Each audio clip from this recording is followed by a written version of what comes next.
There's now, of course, a suspect in custody in the killing of conservative activist Charlie Kirk, but the path that got us to this point was not exactly a smooth one. Hours after the shooting on Wednesday, FBI Director Kash Patel announced on social media that, quote, the subject for the horrific shooting today that took the life of Charlie Kirk is now in custody.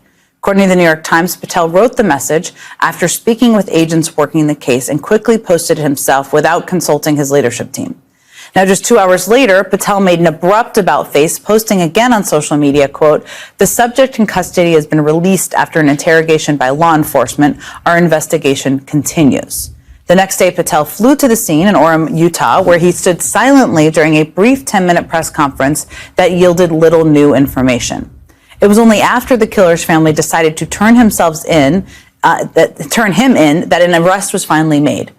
All of this has prompted deep concern, understandably, among career officials at the FBI, where the New York Times says Patel's handling of the case has, quote, revived concerns about his lack of experience, obsession with social media, and purge of some of the Bureau's most experienced investigators. We have new details about what Director Patel was doing on the night of Kirk's death, as the investigation was in its critical stages. According to new reporting from MSNBC's Ryan Riley, FBI Director Kash Patel was dining at Rouse in New York on Wednesday night, after the fatal shooting of Charlie Kirk. Two sources familiar with his whereabouts told NBC News. Patel had posted on X at 6:21 p.m. that the subject in Kirk's killing was in custody. Rouse, a well-known restaurant that is notoriously, apparently, I'm not a New Yorker, tough to get into, it opens at 7 p.m.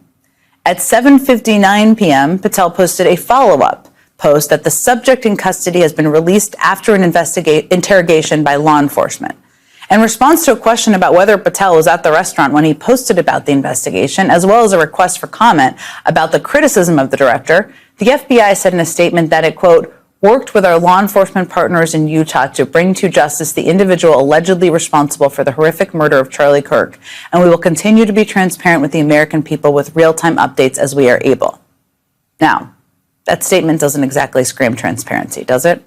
And this entire episode has, of course, raised some very real, or reminded us of some very real and very predictable questions about the person in charge of the FBI. This is very much an ongoing investigation, as the governor said, and we will continue to work with state and local authorities to develop the investigation, to provide them the evidence they need for their ongoing prosecutions, and we will be here to answer every call they absolutely have, as long as it takes, for as long as we need to find and apprehend whatever suspects were involved in this crime. Lastly, to my friend Charlie Kirk, rest now, brother. We have the watch, and I'll see you in Valhalla. I smell something fishy.